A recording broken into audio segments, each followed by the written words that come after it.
Hi everyone, welcome back Bangla academy YouTube চ্যানেলে সকলকে স্বাগত জানাই। আজকের ক্লাস 11 একাদশ শ্রেণীর ইতিহাস ইউনিট 1 লার্নিং হিস্ট্রি। খুব সহজভাবে এই ইউনিটটা তোমাদের সামনে আমি আলোচনা করব, বাট ভিডিওটা সম্পূর্ণ দেখার অনুরোধ রইল, না হলে তোমরা এই ইউনিটের পড়াগুলো কিছুই বুঝতে পারবে না। এর আগের ক্লাসে এই ইউনিট 1 থেকেই কিছু এমসিকিউ কোশ্চেন প্র্যাকটিস করিয়েছিলাম। সেই ভিডিও ক্লাসের লিঙ্ক আজকের ভিডিও ডেসক্রিপশন বক্সে দেওয়া রয়েছে, তোমরা সেই ক্লাসটি দেখে নিতে পারো। সো দেরি না করে চলো আজকের ভিডিও ক্লাস শুরু করি।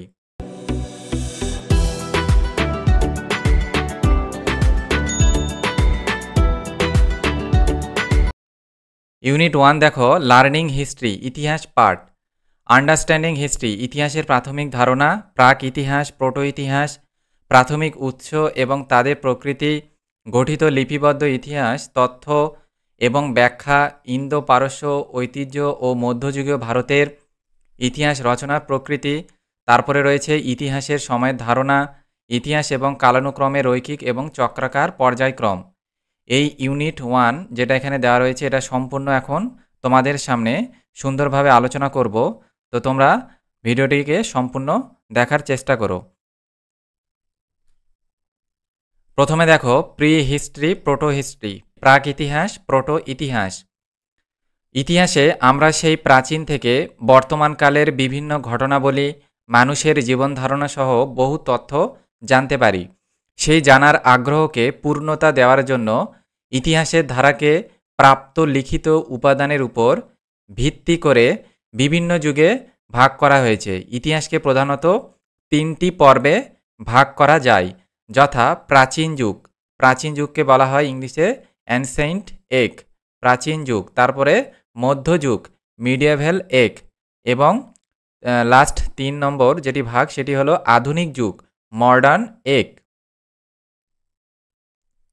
তাহলে আমরা সহজেই এখান থেকে জানতে পারলাম যে ইতিহাসের 3টি পর্বে ভাগ করা হয়েছে। সেই 3টি যুগ কি কি? প্রাচীন যুগ, মধ্যযুগ, আর একটা হলো আধুনিক যুগ। কোনো ঐতিহাসিককে ইতিহাস রচনা করতে গেলে বিভিন্ন যুগের প্রাপ্ত উপাদানের উপর নির্ভর করতে হয়।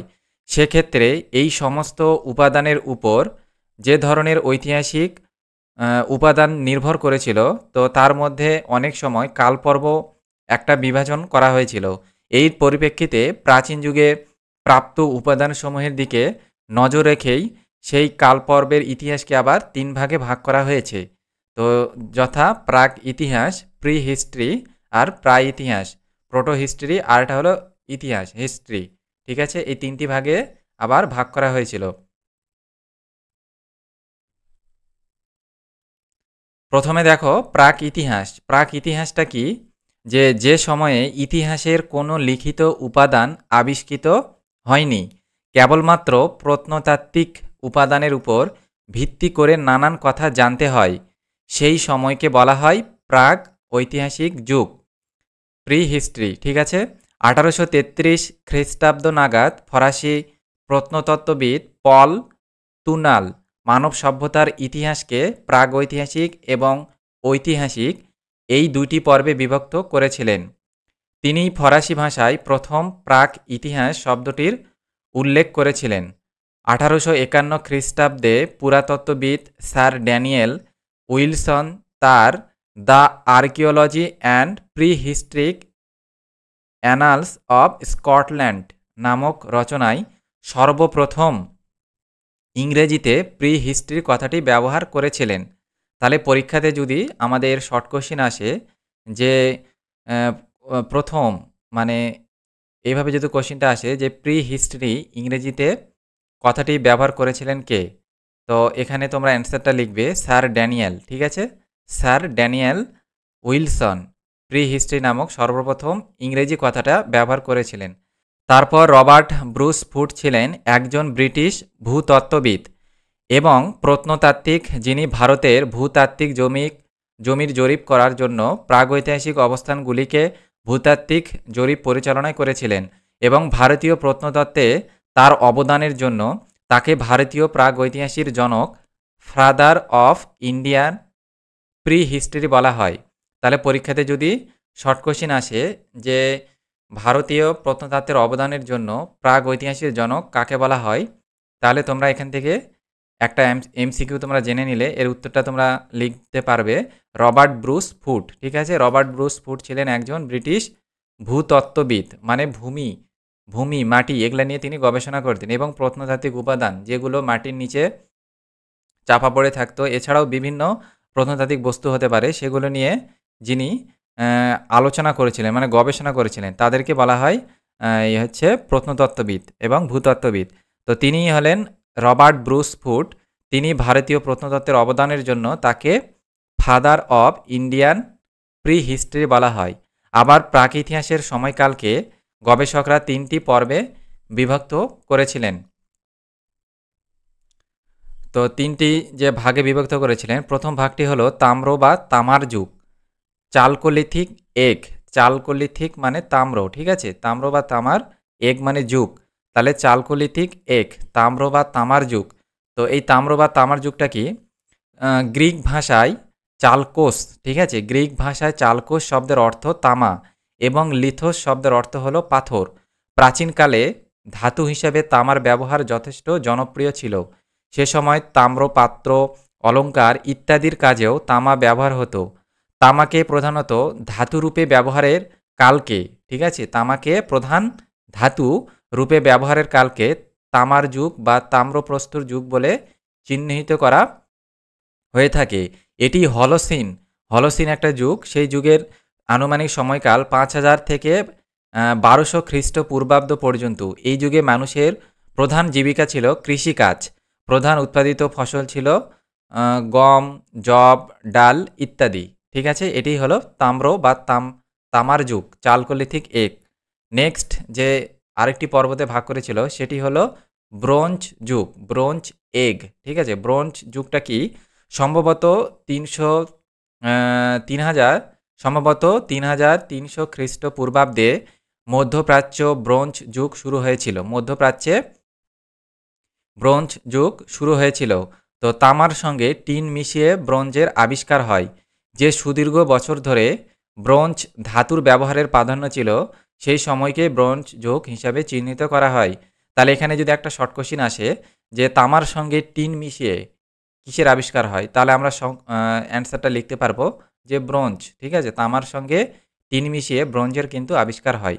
শর্ট কোশ্চেন যদি আসে তামার সঙ্গে টিন মিশিয়ে কী জিনিস আবিষ্কার হয়, তাহলে অ্যান্সারটা তোমরা লিখতে পারবে ব্রোঞ্জ। ঠিক আছে, তো এখানে ব্রোঞ্জ যুগকে চিহ্নিত করা হয়েছিল। ধাতু আবিষ্কারের পর বুদ্ধিমান মানুষ সেই প্রাচীনকাল থেকে অস্ত্র, যন্ত্র, বাসনকোসন, অলংকার, বাক্স ইত্যাদি ব্যবহার করেছিল এই ব্রোঞ্জ যুগে। ঠিক আছে, তারপরে আসি আরেকটা ভাগে ভাগ করেছিল, সেই ভাগটি হলো লৌহ বা লোহার যুগ, মানে আয়রন এগ, আয়রন মানে লৌহ, এগ মানে যুগ। ঠিক আছে, লোহার যুগ। তো লোহার যুগটা কি, লোহার ব্যবহারের দীর্ঘ সময়কে লোহার বা লৌহ যুগ বলা হয়। ঠিক আছে, যে সময় লোহা ব্যবহার দীর্ঘ সময় ধরে ব্যবহার করা হচ্ছিল সেই যুগকেই লোহার যুগ বলা হয়। এই সময় লোহার যন্ত্রপাতি, লোহার অস্ত্র ব্যবহার করা হতো।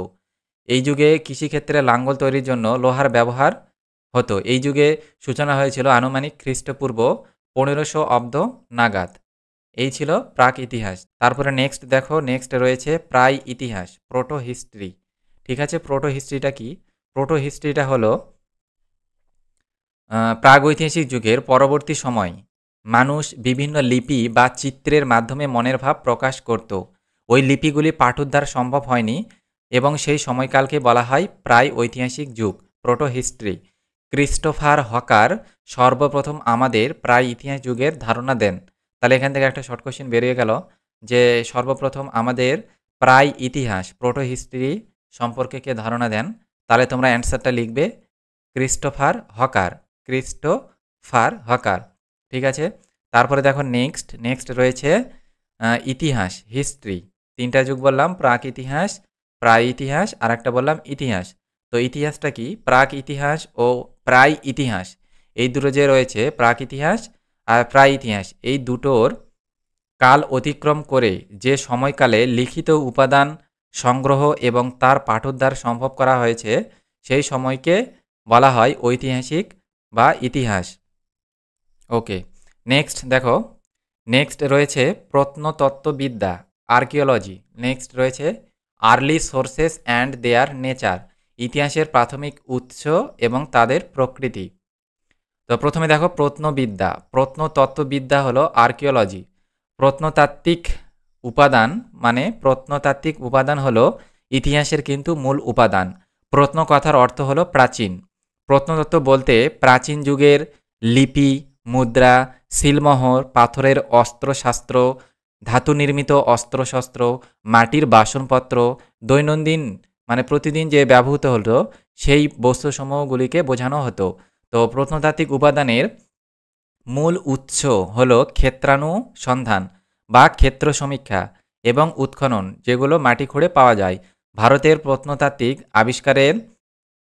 আবিষ্কারদের মধ্যে উল্লেখযোগ্য হলেন প্রত্নতত্ত্ববিদ Rakhal Das Bandyopadhyay, Dayaram Sahni, Prinsep, Cunningham, Hamilton, Buchanan, তারপর আরও রয়েছে জন মার্শাল, ভগবান লাল ইন্দ্রজিৎ প্রমুখ।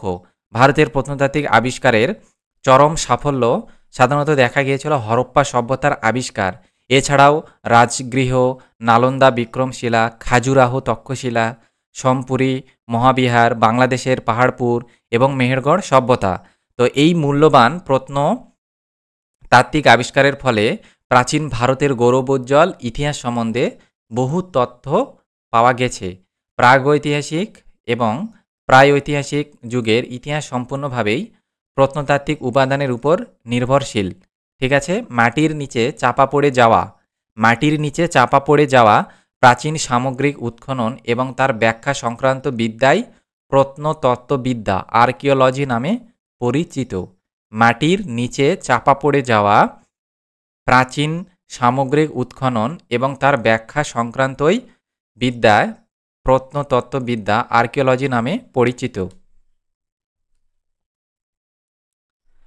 দুটি প্রধান উপায়ে প্রত্নতত্ত্ববিদ পুরাবস্তু উদ্ধার করেন, যথা অনুসন্ধান, এক্সপ্লোরেশন মানে অনুসন্ধান করে, এবং উৎখনন, এক্সকাভেশন। ঠিক আছে, এই দুটোর মাধ্যমে প্রত্নতত্ত্ববিদরা সেগুলো উদ্ধার করেন। তো ভারতে ভারতে উৎখননের জন্য আর্কিওলজিক্যাল সার্ভে অফ ইন্ডিয়ার অনুমতির প্রয়োজন নেওয়া হয়। যেখানে সেখানে তো খোঁড়া যাবে না, তো তার জন্য যে মাটি বা যে কোনো জিনিস খুঁড়তে গেলে কিন্তু আমাদের একটা ডিপার্টমেন্ট রয়েছে। তো সেই ডিপার্টমেন্টের নাম হলো আর্কিওলজিক্যাল। ঠিক আছে, আর্কিওলজিক্যাল সার্ভে অফ ইন্ডিয়া। এখানে শুধু তারা গবেষণাই করে, প্রত্নতত্ত্ব, মাটি খোঁড়ে এবং বিভিন্ন বস্তু থেকে শুরু করে লিপি, মুদ্রা সব কিছুই তারা পরীক্ষা নিরীক্ষা করে। তো সেটার একটা সেন্টার রয়েছে কলকাতাতে। ঠিক আছে, আর্কিওলজিক্যাল সার্ভে অফ ইন্ডিয়া। তো এর অনুমতি নেওয়া হয়। সাধারণত দুটি পদ্ধতিতে উৎখনন করা হয়, যাকে উৎখনন করা হয় যে যথা উলম্ব ও খাড়াখাড়ি, মানে খাড়াখাড়িভাবে খোঁড়া হয়। এছাড়াও হরিজন্টাল মানে আড়াআড়িভাবেও সেখানে খনন করা হয়। তো আলেকজান্ডার ক্যানিংহাম ছিলেন আর্কিওলজিক্যাল সার্ভে অফ ইন্ডিয়ার প্রতিষ্ঠাতা ও সংগঠক ছিলেন। পরীক্ষাতে যদি এমসিকিউ কোশ্চিন আছে যে সার্ভে অফ ইন্ডিয়ার প্রতিষ্ঠাতা কে ছিলেন, তাহলে তোমরা অ্যান্সারটা এখানেই জেনে গেলে যে আলেকজান্ডার ক্যানিংহাম ছিলেন আর্কিওলজিক্যাল সার্ভে অফ ইন্ডিয়ার প্রতিষ্ঠাতা। তিনি 1861 সালে ভারত সরকারের প্রত্নতাত্ত্বিক জরিপকারী নবীন যুক্ত পদে নিযুক্ত হন। আলেকজান্ডার ক্যানিংহাম ছিলেন একজন ব্রিটিশ প্রত্নতত্ত্ববিদ। ভারতে প্রত্নতত্ত্ব নিয়ে অসাধারণ কিছু কাজ করার জন্য তাকে father of archaeological survey of India বলা হয়। ঠিক আছে, কাকে বলা হয়? ক্যানিংহামকে। ঠিক আছে, ক্যানিংহামকে বলা হয় আর father of archaeological survey of India. তারপরে দেখো নেক্সট রয়েছে ফর্মস ফর রেকর্ডেড হিস্ট্রি, লিখিত লিপিবদ্ধ ইতিহাসের রূপসমূহ।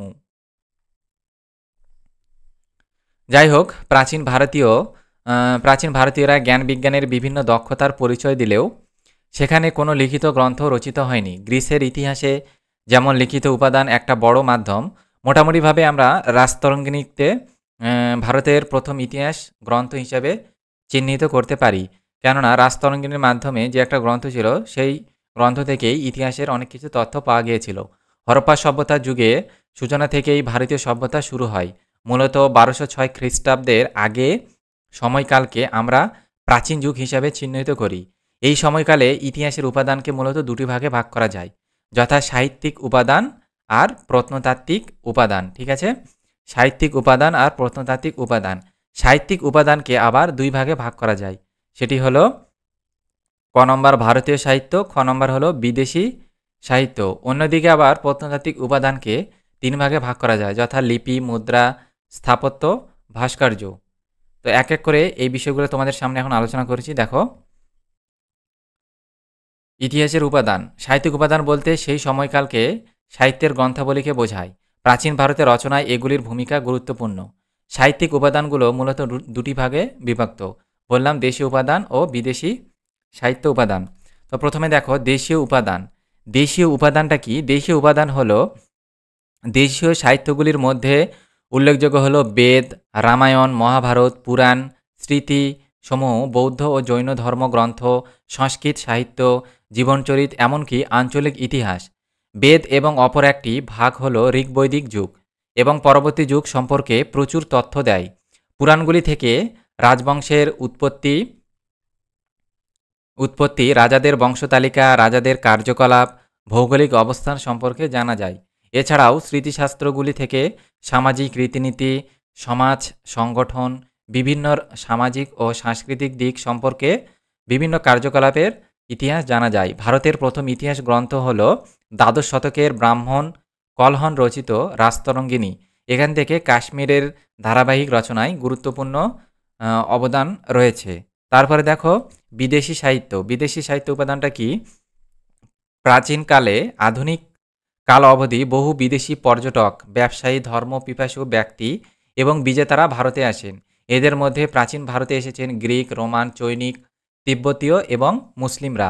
ভারতে তাদের রচিত উপাদানগুলির মধ্যে ভারতের ইতিহাসে ক্ষেত্রে খুবই গুরুত্বপূর্ণ, যেমন হলো মেগাস্থেনিসের ইন্ডিকা, টলেমির geography, Periplus of the Erythraean sea, তারপরে প্লিনির ন্যাচারাল হিস্ট্রি। এগুলি থেকে ভারতের রোম বাণিজ্যের সম্পর্কে বিভিন্ন তথ্য পাওয়া যায়। এছাড়াও ফা হিয়েন, ঠিক আছে, ফা হিয়েনের ফুও কুও কিং একটা গ্রন্থ, এছাড়াও হিউয়েন সাংয়ের সি ইউ কি গ্রন্থ, এগুলো থেকেও বিভিন্ন বিবরণ, এছাড়াও ভারতের বৌদ্ধ ধর্মের জন্ম থেকে নানান তথ্য পাওয়া যায়। এগুলি ছাড়াও আল মাসুদি প্রমুখ মুসলিম পর্যটক, তাদের বিভিন্ন রচনা থেকেও কিন্তু বহু তথ্য বিদেশিদের সাহিত্যিক উপাদান হিসেবে পাওয়া গিয়েছিল। তারপরে দেখো নেক্সট, ইতিহাস লেখার তথ্য এবং ব্যাখ্যা। প্রথমে রয়েছে ঐতিহাসিক তথ্য। ঐতিহাসিক তথ্যটা কি? ঐতিহাসিক তথ্য বলতে অতীতের নথিবদ্ধ তথ্যকে বোঝায়। অতীতকালে যেসব তথ্য নথিবদ্ধ করে রাখা আছে সেই নথিবদ্ধ তথ্যকেই বোঝায়। ঐতিহাসিকের সর্বপ্রধান কাজ হলো এই নথিবদ্ধ তথ্যের বিচার, বিশ্লেষণ ও পর্যবেক্ষণ করে সঠিক সিদ্ধান্তে উপনীত হওয়া। কোন তথ্যটি ঐতিহাসিক তথ্য আর কোনটি নয় তা নির্ণয় করার দায়িত্ব থাকে ঐতিহাসিকের উপর, এবং এ বিষয়ে সম্পূর্ণ নির্ভুল তথ্য সংগ্রহ করা একজন ঐতিহাসিকের অবশ্যই পালনীয় কর্তব্য। তো হোয়াট ইজ হিস্ট্রি গ্রন্থের রচয়িতা E.H. কার, তো তার গ্রন্থতে তিনি শুরুতেই বলেছিলেন যে অতীতের অন্যান্য তথ্য থেকে ইতিহাসের তথ্যকে আলাদা গুরুত্ব দেওয়ার মাপকাঠি কী সে বিষয়ে আলোচনা করেছেন। তিনি দেখিয়েছেন যে ইতিহাস যেমন এক অনন্ত ভাঙ্গা গড়ার খেলা, তেমনি ঐতিহাসিক ও ইতিহাসের তথ্য পরস্পর সম্পর্কযুক্ত। তথ্য ছাড়া ঐতিহাসিক ব্যর্থ, ঐতিহাসিক ছাড়া আবার তথ্য হলো অর্থহীন বা মৃত। তো এছাড়াও তিনি আরও বলেছিলেন যে নিরপেক্ষ, বস্তুনিষ্ঠ এবং স্বাধীন তথ্য বলতে মূলত কিছুই হয় না, ঐতিহাসিকের তথ্যটাই এই আলোচনা প্রসঙ্গে মেন। তো এছাড়াও আরও বিভিন্ন ঐতিহাসিক যেমন জে বি বিউরি প্রাচীন ও মধ্যযুগের ইতিহাস রচনা করতে গিয়ে বলেছিলেন যে ইতিহাসের বিভিন্ন নথি নানা রকম ছিদ্রে ভরা। আরও বলা হয়েছে যে ইতিহাস হলো কিছু ভাঙ্গা টুকরো দিয়ে জোড়া এক বিশাল ধাঁধা, যা অনেক টুকরোকে হারিয়ে গেছে। তো সেই জন্যই ঐতিহাসিক তথ্য ইতিহাস রচনার ক্ষেত্রে বা লিখন পুনর্নির্মাণের কাজে তথ্য নির্ভর কিন্তু খুবই গুরুত্বপূর্ণ। আর এই ঐতিহাসিক তথ্য নির্ভর করে অতীতের ঘটে যাওয়া যে কোনো ঘটনাগুলিকে ব্যাখ্যা করতে সুবিধা হয়। তো যুগভেদে বিভিন্ন ঐতিহাসিক বিভিন্ন দৃষ্টিকোণ থেকেই এই ঐতিহাসিক তথ্যকে ব্যাখ্যা করেছেন। তারপরে নেক্সট রয়েছে ঐতিহাসিকের কর্মপদ্ধতি। ঐতিহাসিকের কর্মপদ্ধতি হলো একজন যে ঐতিহাসিক তিনি কর্মপদ্ধতি তার কেমন হওয়া উচিত সে বিষয়ে তার কিন্তু আ বিচার বিশ্লেষণ যথেষ্ট থাকা উচিত। কেননা এই প্রশ্নে বিংশ শতকের ঐতিহাসিক মহলে একটা আলোড়ন সৃষ্টি করেছিল। একদল ঐতিহাসিক বলেছিল যে ঐতিহাসিকের কাজ শুধু একনিষ্ঠভাবে তথ্যের উপস্থাপন করা। তাদের যুক্তি যে ঐতিহাসিকরা তথ্যের বিশ্লেষণ করতে গেলে প্রকৃত তথ্যের বিকৃতি ঘটবে। এছাড়াও বিভিন্ন ঐতিহাসিক ভিন্ন ভিন্ন দৃষ্টিভঙ্গিতে এটি ব্যাখ্যা করেছিলেন। যাই হোক, ইতিহাস চর্চা তো সেই সময়ে অনেক কিছু দৃষ্টিভঙ্গিতে যে ব্যাখ্যা করা হয়েছিল তার মধ্যে সমস্যার সৃষ্টি হয়েছিল। সে সময়ে যেমন ভারতের স্বাধীনতা সংগ্রামের ইতিহাস চর্চায় ভারতীয় ও ব্রিটিশদের ঐতিহাসিকদের মধ্যে যে ব্যাখ্যার পার্থক্য এটা কিন্তু একটা দৃষ্টিভঙ্গি হিসাবে মানে মতপার্থক্য তৈরি করেছিল। এই তথ্যের মানে বিচার বিশ্লেষণ করে ঐতিহাসিকেরা স্বদেশ প্রেমকে বিসর্জন দিতে না পারলেও ইতিহাসের অপব্যাখ্যা দিতে পারে না। কেননা লিওপল্ড ভন র্যাঙ্কে, মার্ক ব্লক তারপরে অনেকেই ঐতিহাসিক মত তারা সমর্থন করেছিলেন যে জার্মান ইতিহাসবিদ তিনি বলেছিলেন যে ঐতিহাসিকের কাজ হলো একনিষ্ঠভাবে ঘটনাটাকে উপস্থাপন করা। আবার অন্য ঐতিহাসিক বলেছিলেন ফরাসি ঐতিহাসিক মার্ক ব্লক তিনি বলেছিলেন যে ইতিহাসের কাজ বিচার করা নয় বোঝা। জন বিউরির মতো ব্রিটিশ ঐতিহাসিকরা আর তারা বলেছিলেন কি তারা বলেছিলেন যে ইতিহাস হলো একটি বিজ্ঞান আর এর বেশিও নয় কমও নয়।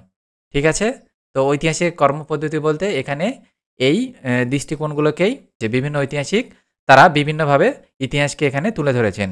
তারপরে দেখো নেক্সট ইতিহাস চর্চা এবং কি বলা হয়েছে ইতিহাস চর্চা এবং লেখকদের বিভিন্ন দৃষ্টিভঙ্গি। তো এখানে কি বলা হয়েছে এখানে বলা হয়েছে যে ইতিহাস হলো সমাজবিজ্ঞানের একটি গতিশীল ধারা, তাই ইতিহাসকে নতুন আবিষ্কার ও ভাবধারার আলোকে পুনরায় বিবেচনা করার প্রয়োজনীয়তা দেখা দেয়। তো প্রথম পর্যায়ে ইতিহাসদের মানে রাজাদের যুদ্ধ তারপরে সিংহাসন দখলের লড়াই এইসবের কথা লেখা থাকতো, কিন্তু পরবর্তীকালে ঐতিহাসিকরা মানব জীবনের গুরুত্ব যেমন সমাজ, অর্থনীতি, সাংস্কৃতিক বিষয়গুলির উপর গুরুত্ব আরোপ করেছিলেন এবং তারা আর্থসামাজিক, রাজনৈতিক এছাড়াও বিভিন্ন সামাজিক যুগান্তরের ঐতিহাসিকগণ ভিন্ন ভিন্ন দৃষ্টিভঙ্গিতে তাদের ব্যাখ্যাগুলো তুলে ধরেন এবং ইতিহাস চর্চার নানা প্রকারভেদের সেই ব্যাখ্যার মাধ্যমে জন্ম হয়েছিল। ঠিক আছে, নানা প্রকারভেদ জন্ম হয়েছিল। তো 19 শতকে ঊনবিংশ উপনিবেশবাদের বিরুদ্ধে যখন স্বদেশপ্রেম সংস্কৃতির উপর গুরুত্ব নিয়ে নিজেদের গৌরব তথা প্রচারের মাধ্যমে ইতিহাস চর্চা করেন জাতীয়তাবাদীরা, তখন তারা মূল ঐতিহাসিকের স্বার্থ, ঠিক আছে, তাদের যে স্বার্থ তাদের তাগিদে বিভিন্ন ঘটনাগুলি সেখানে ব্যাখ্যা করেছিলেন। তারপরে সবাই যখন নিজের দেশ এবং জাতিকে শ্রেষ্ঠ বলে মনে করতে থাকেন তখন জার্মান ঐতিহাসিক হেনরি ভন ট্রিটস্কি তারপরে বার্নহার্ডি প্রমুখ জার্মানির টিউনিক জাতিকে পৃথিবীর তারা আবার শ্রেষ্ঠ জাতি হিসেবে প্রচার করেন এবং তারা জার্মান দার্শনিক হেগেল বলেন রাষ্ট্রের গৌরব জাতির গৌরব। তিনি বলেছিলেন যে রাষ্ট্রের গৌরব জাতির গৌরব, যেহেতু তারা লেখক ছিলেন এবং ঐতিহাসিকও ছিলেন। এছাড়াও আরও ঐতিহাসিক যেমন মধ্যকালীন ভারত ইতিহাস চর্চার তারাচাঁদ ছিলেন একজন ঐতিহাসিক। তিনি তার একটা রচনা করেছিলেন গ্রন্থ influence of Islam of Indian culture. তো এই রচনাটিতে তিনি ইতিহাসবিদ ইরফান হাবিব ভারতের যে জাতীয়তাবাদ সেই জাতীয়তাবাদের দৃষ্টিভঙ্গিকে ইতিহাস চর্চার একটি গুরুত্বপূর্ণ দলিল হিসাবে আমাদের সামনে দৃষ্টি আকর্ষণ করেছেন। এছাড়াও বিভিন্ন ঐতিহাসিকগণ যেমন রমেশচন্দ্র মজুমদার, তারাচাঁদ, যদুনাথ সরকার, অমলেশ ত্রিপাঠী প্রমুখরা হলেন এই ধারার কয়েকজন প্রখ্যাত ঐতিহাসিক। এছাড়াও সাম্রাজ্যবাদী ইতিহাস চর্চায় আমরা দেখতে পাই যে সেই সময়ে দেশের রাজনীতি, অর্থনীতি, সংস্কৃতির গুরুত্ব দিক দিয়েই কিন্তু ইতিহাস রচনা করা হয়েছিল। তো এর ফলে এই সকল ইতিহাসবিদদের ইতিহাস চর্চার সাম্রাজ্যবাদী ইতিহাস চর্চার নামে পরিচিত ছিল। তো ঐতিহাসিকগণ যে ভ্যালেন্টাইন চিরল, জেমস মিল, জন স্টুয়ার্ট মিল, ভিনসেন্ট স্মিথ, তারপর হচ্ছে ম্যাক্স মুলার প্রমুখের মতো এরা বলেছিলেন যে সাম্রাজ্যবাদী ইতিহাস চর্চায় পরবর্তীকালে দেশের যে বিভিন্ন দেশ যেমন হচ্ছে America, Asia, Africa, Latin America দেশগুলি তাদের উপরে ইউরোপের শক্তিশালী দেশগুলি কিন্তু আধিপত্য প্রতিষ্ঠা করেছিল। এছাড়াও কলকাতায় sir William Jones Asiatic society প্রতিষ্ঠা করলে ভারতের সাম্রাজ্যবাদী ইতিহাস চর্চার কিন্তু সেখানে বিশেষ গুরুত্ব পায়। তারপরে 1817 খ্রিস্টাব্দে জেমস মিলের যে গ্রন্থ আমরা অনেকেই জানি, the British the history of British India. তোমাদের পরীক্ষাতে যে শর্ট কোয়েশ্চেন আসে যে the history of British India গ্রন্থটি কার লেখা, তাহলে তোমরা এখানে অ্যান্সারটা জেনে গেলে যে জেমস মিল, ঠিক আছে, জেমস মিল অ্যান্সারটা তোমরা লিখে দিবে। তো জেমস মিলের যে the history of British India গ্রন্থটি, সেখানেও কিন্তু তার সেই যুগের সাম্রাজ্যবাদী ইতিহাস চর্চার সঙ্গে কিন্তু সেখানে গভীর প্রভাব ফেলেছিল। তারপরে কেমব্রিজ ঐতিহাসিকবিদরা জাতীয়তাবাদী ইতিহাস চর্চার বদলে তারা যে গভীর বিশ্লেষণের মাধ্যমে দেখলেন যে অন্তর্নিহিত বিরোধ, আঞ্চলিক শক্তি, তারপরে বিচ্ছিন্নতা এবং বিভেদকে তারা প্রাধান্য দিয়েছিলেন। ফলস্বরূপ ইতিহাস চর্চায় যে নতুন ধারা জন্ম হয় তা কেমব্রিজ ইতিহাস চর্চা নামে পরিচিত। প্রসঙ্গত সেখানে লুই নেমিয়ার, তিনি ছিলেন একজন কেমব্রিজ গোষ্ঠীর ঐতিহাসিক। এছাড়াও ঐতিহাসিকদের মধ্যে ছিলেন জন গ্যালহার, তারপরে ফ্রান্সিস রবিনসন ইত্যাদি। তারপরে আসি, এখানে আরও বিভিন্ন লেখক রয়েছে, যেমন মার্ক্সবাদীরা কি বিশিষ্ট জার্মানি দার্শনিক ছিলেন কার্ল মার্কস, আমরা অনেকে নামটা শুনেছি। তো কার্ল মার্কস তিনি কী করেছিলেন, তিনি ইতিহাসের বিভিন্ন ঘটনাবলীর বস্তুবাদী ব্যাখ্যা করেছিলেন। মার্কস আরও বলেছিলেন যে শ্রেণী বিভক্ত সমাজে ইতিহাসই হলো শ্রেণী সংগ্রামের ইতিহাস। মার্কসের তত্ত্বে বিশ্বাসী একদল ঐতিহাসিক তারা কিন্তু এই দ্বন্দ্বমূলক বস্তুবাদকে আলোকে তথা অন্তর্নিহিত মাপকাঠিতে বিশ্বের নানা ঘটনার কথা সেখানে তুলে ধরেছেন এবং তারা ব্যাখ্যা করতে সেখানে সচেষ্ট হয়েছেন। তাছাড়াও বিশিষ্ট ঐতিহাসিক রজনীকান্ত দত্ত তার ইন্ডিয়া টুডে গ্রন্থে ভারতের মার্ক্সবাদী ইতিহাস চর্চার তিনি সূচনা করেছিলেন। তাহলে বোঝা গেল এখানে ঐতিহাসিক তথ্য আলোচনা করলাম, ঐতিহাসিকদের কর্মপদ্ধতি এটাও আলোচনা করলাম, তারপরে ইতিহাস চর্চা ও লেখকদের দৃষ্টিভঙ্গি এটাও কিন্তু আলোচনা করলাম। তারপরে নেক্সট রয়েছে ইন্দো পারস্য ঐতিহ্য ও মধ্যযুগীয় ভারতের ইতিহাস রচনার প্রকৃতি। তো ইন্দো পার্শ্বিক ইতিহাস চর্চার প্রধান কয়েকটি ধারা ছিল, ঠিক আছে। তো প্রধান কয়েকটি ধারা ছিল, তো সেই সময়ে যে ধারাগুলি ছিল সেই ধারাগুলির মধ্যে রয়েছে আত্মজীবনী, তারপরে রয়েছে চিঠিপত্র, ঠিক আছে, চিঠিপত্র রয়েছে, তারপরে রয়েছে সাহিত্য, তারপরে রয়েছে রাজনৈতিক ইতিহাস, তারপরে রয়েছে কবিতা, তারপরে রয়েছে জীবনী গ্রন্থ, তারপরে রয়েছে উপদেশমূলক সাহিত্য, প্রশাসনিক কার্যাবলীর বিবরণ। তো এগুলো দেওয়া রয়েছে, তো এক এক করে একটু আলোচনা করছি সংক্ষেপে। তো ইন্দো পার্শ্বিক ইতিহাস চর্চার একটি উল্লেখযোগ্য দিক ছিল, তো সেই সময়ে বিভিন্ন সাহিত্যগুলির নির্ভরযোগ্যতা বাড়িয়ে তুলেছিল। সেই সময় তো বললাম যে মুসলিম শাসকদের মধ্যে বললাম মিনাজুল সিরাজ, জিয়াউদ্দিন বারানি প্রমুখ, তারা ইসলামের বড় অংশেই শ্রেষ্ঠত্ব তারা প্রচার করেছিলেন। এছাড়াও সুলতানি আমলে ইলতুৎমিশ, আলাউদ্দিন খলজি, তারপরে ফিরোজ শাহ তুগলকের মতো শক্তিশালী শাসকেরা পৃষ্ঠপোষকতায় ইন্দো পার্শ্বিক ইতিহাস চর্চা তুলে ধরেছিলেন। এছাড়াও ভারতবর্ষে ইন্দো পার্শ্বিক ইতিহাস চর্চার জনক বলা হয় মোহাম্মদ ইবন মনসুরকে। ভারতবর্ষে ইন্দো পার্শ্বিক ইতিহাস চর্চার জনক বলা হয় মোহাম্মদ ইবন মনসুরকে। তারপরে তিনি হচ্ছে ফকর উদ মুদাব্বির, ঠিক আছে, ফকর উস মুদাব্বির ছদ্মনামে তার লেখা শাজারা ই আনসাবি গ্রন্থ থেকে মোহাম্মদ ঘুরির ভারত অভিযান সম্পর্কে বিভিন্ন তথ্য এবং বিবরণ পাওয়া গিয়েছিল। তাছাড়াও সুলতানি যুগের প্রথম পর্বের ইতিহাস জানার জন্য একটি গুরুত্বপূর্ণ তথ্য হলো মিনহাজ উ সিরাজের তাবাক ই নাসেরি। এই গ্রন্থটি কিন্তু সেই সময় গুরুত্বপূর্ণ ভূমিকা পালন করেছিল। এখানে মোহাম্মদ ঘুরির ভারত বিজয়, বখতিয়ার খলজির বাংলা বিজয়, তারপরে বিভিন্ন তথ্য এখানে দেওয়া রয়েছিল। আলাউদ্দিন খলজির সভাকবি ছিলেন আমির খসরু। তিনি হচ্ছে হিন্দুস্তানের তোতা পাখি নামে পরিচিত ছিলেন। পরীক্ষাতে যদি শর্ট কোশ্চিন আসে যে হিন্দুস্তানের তোতা পাখি নামে কে পরিচিত, তখন তোমরা অ্যান্সারটা লিখবে আমির খসরু। তো তিনি তার রচিত খাজাইন উল ফুতুহু গ্রন্থটি থেকে আলাউদ্দিন খলজির সাম্রাজ্য বিস্তার সম্পর্কে বিভিন্ন তথ্য জানা যায়। এছাড়াও কিরানুল সাইদা, তারপরে হচ্ছে বিভিন্ন তিনি গ্রন্থ রচনা করেছিলেন, তুগলকনামা, তারিখ ই আলাই ইত্যাদি। তারপরে মরক্কোর পর্যটক ইবন বতুতা, তিনি মোহাম্মদ বিন তুগলকের শাসন পর্বে ভারতে আসেন। তার লেখা কিতাব উল রিহালা, তোমাদের পরীক্ষায় যদি কোশ্চিন আসে কিতাব উল রিহালা গ্রন্থটি কার লেখা, তখন তোমরা অ্যান্সারটা লিখবে ইবন বতুতা, ঠিক আছে। কিতাব উল রেহালা গ্রন্থটি লিখেছিলেন ইবন বতুতা। তিনি হচ্ছে এই দেশে তিনি ভারতবর্ষের শাসন পর্বে এসেছিলেন।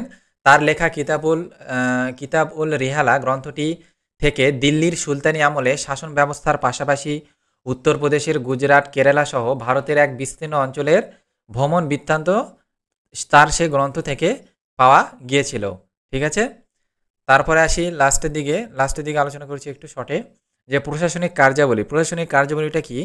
প্রশাসনিক কার্যাবলীটা হলো সেই সময়ে যে ইন্দো পারসিক ইতিহাস চর্চার অপর এক সমস্যা ছিল যে মিনাস ও সিরাজ জিয়াউদ্দিন বারানির মতো যে ঐতিহাসিকেরা ইসলামের মহত্ব প্রচার করেছিলেন, তো এতটাই দিয়েছিলেন যে তাদের লেখার বস্তুনিষ্ঠ ইতিহাস চর্চা থেকে বিচ্যুতি লক্ষ্য করা গিয়েছিল এবং ইন্দো পার্সি গ্রন্থগুলিতে দরবারি ইতিহাস প্রাধান্য পেলেও সমাজের কিন্তু বৃহত্তর জনগোষ্ঠীর শিল্প সংস্কৃতি এবং সামাজিক অর্থনৈতিক জীবনযাত্রা কিন্তু সেখানে স্থান পায়নি। ঠিক আছে, তারপরে দেখো নেক্সট হলো ইতিহাসের সময়ের ধারণা, concept of time in history.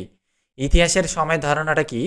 ইতিহাসের সময় ধারণাটা হলো যে সময় এবং স্থান ইতিহাসের কিন্তু দুটি গুরুত্বপূর্ণ বিষয়।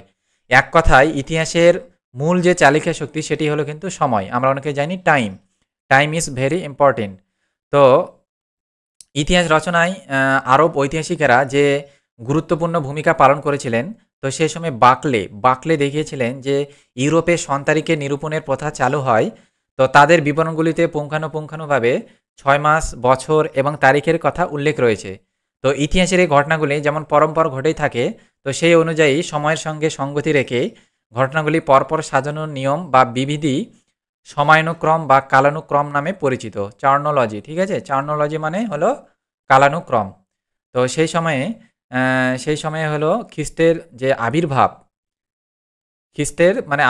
তার আগে একটা কথা বলি তোমাদের, যে এই ক্রোনোলজি বা কালানুক্রম এটি হলো ইংরেজি প্রতিশব্দ ক্রোনোলজি থেকে কথাটি এসেছে। এটি একটি গ্রিস শব্দ, কিন্তু গ্রিস শব্দ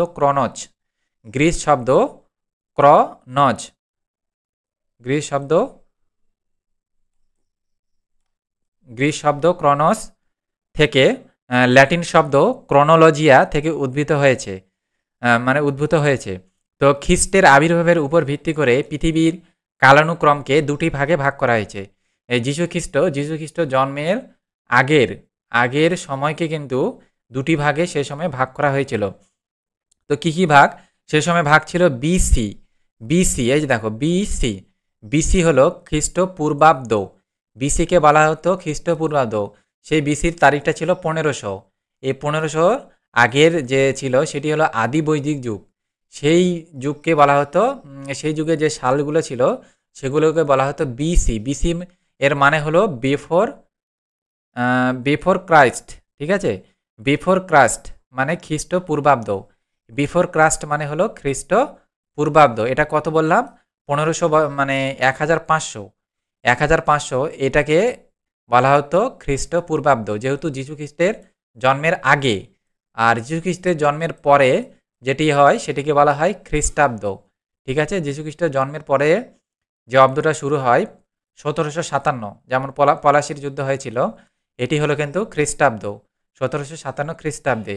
আর যীশু খ্রিস্টের জন্মের আগে যেটাকে বলা হয় সেটাকে বিসি বললাম, বিফোর ক্রাস্ট মানে খ্রিস্টপূর্বাব্দ। আর এডি হলো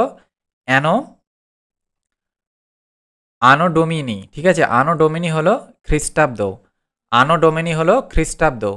এটি হলো যীশু খ্রিস্টের জন্মের পর খ্রিস্টাব্দকে ধরা হয়, আর যীশু খ্রিস্টের জন্মের আগেকে খ্রিস্টপূর্বাব্দ ধরা হয়। ক্লিয়ার?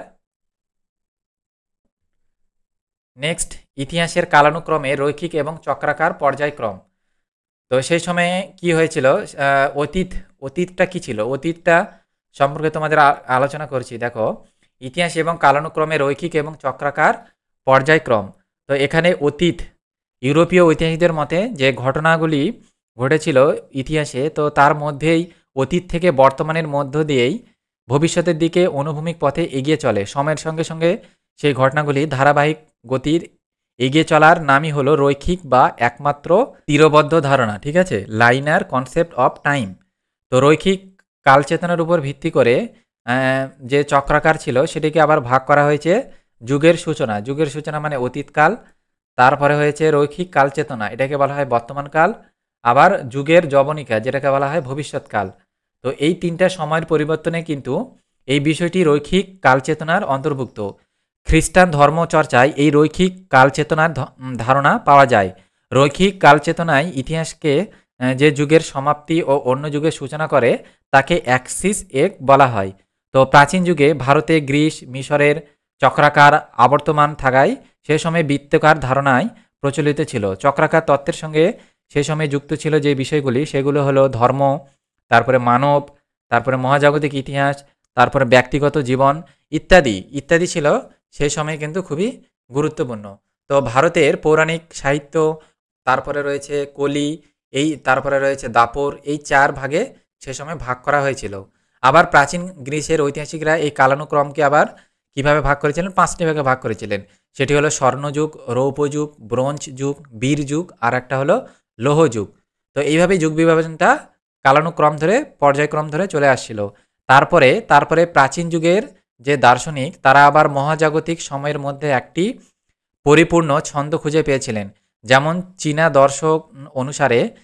দর্শন অনুসারে ধনাত্মক নারীবাচক ইন এবং গতিশীল পুরুবাচক ইয়াং ছিলেন পরস্পরের পরিপূরক। এভাবেই তারা বিভিন্ন কালক্রমের মাধ্যমে সেই সময় চক্রাকার পর্যায়ক্রম চলতেছিল। তো সেই সময় ৪র্দশ শতকে আরবীয় ঐতিহাসিক, তার নাম হলো ইবন খালাদুন, তিনি ব্যাখ্যা করেছিলেন যে চক্রাকার কালপর্ব ৩টি স্তরে বিভক্ত: যুদ্ধ এবং যুদ্ধজয়, বসতি স্থাপন ও নগরায়ন, এবং অবক্ষয় ও পতন। সেই প্রসঙ্গে আবার ঐতিহাসিক আর্নল্ড টয়েনবি তিনি বলেছিলেন যে চক্রাকার কালচেতনার মধ্যেই তিনি স্তর খুঁজে পেয়েছেন, যেমন জন্ম, বৃদ্ধি, ধ্বংস। তারপরে দেখো নেক্সট রয়েছে প্রাচীন যুগ। প্রাচীন যুগটা কি?